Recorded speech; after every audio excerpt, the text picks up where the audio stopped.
Hello everyone, welcome to my channel. Once again, this is Abhinav Kumar, and in this video I am going to review the book Ahimsa by Supriya Kelkar.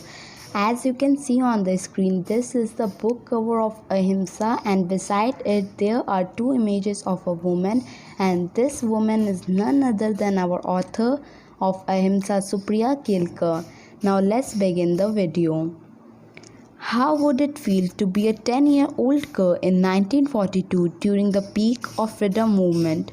How does Anjali, a 10-year-old girl protagonist of the story, react when she comes to know that her dear mom has decided to risk her own life and join India's freedom movement?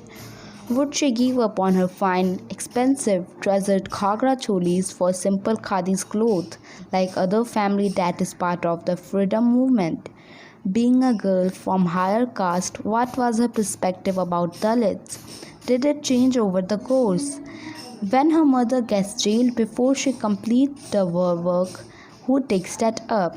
To know answer for this, you need to read the historical fiction of Ahimsa by Supriya Kelkar.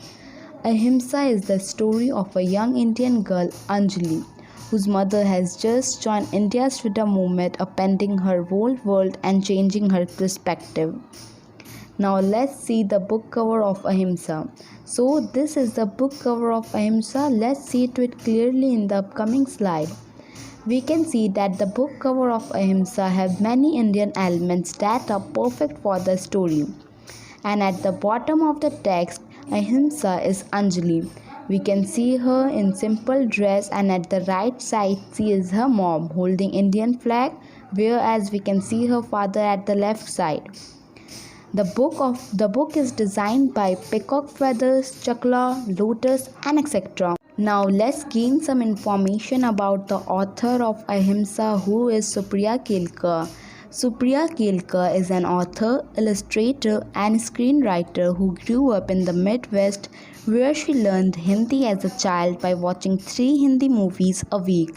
She is the winner of the New Vision Award for her middle grade novel Ahimsa, which is Tube Book 2017.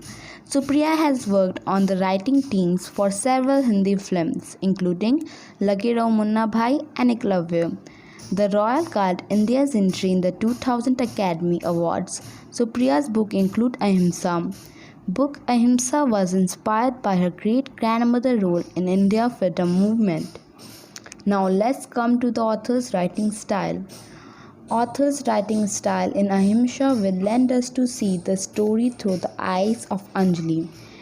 We will see how Anjali progressed from being resident to change to someone who had a huge perspective shift and gains the courage to do something out of her way. When I read this book, it felt like I traveled to the year 1942 and saw parts of freedom right in front of my eyes. This book also makes me inquire about India's freedom struggle, quit Indian movement, non-violence, caste system, untouchability and religion. Though the book is categorized as young adult or middle grade level, I would recommend this for anyone 8 and above. This book helped me to understand several questions that I had about India, like about its independence struggle, caste system, religion and etc. When I read this book, it helped me to understand them. This book was an inspiring read, and it strengthened my belief that no matter how small you are, what small things you do, you can still make difference. Coming to the upcoming video and buying link for the book Ahimsa. So the link for buying the book Ahimsa is already given in the description, you can check. And I am coming soon with the next video, that is supplementary reader video of the book Ahimsa. Hope you like this video, and thanks for watching my video. Coming soon with the next video, that is supplementary reader of the book Ahimsa. Don't forget to watch that video also. Thanks for watching.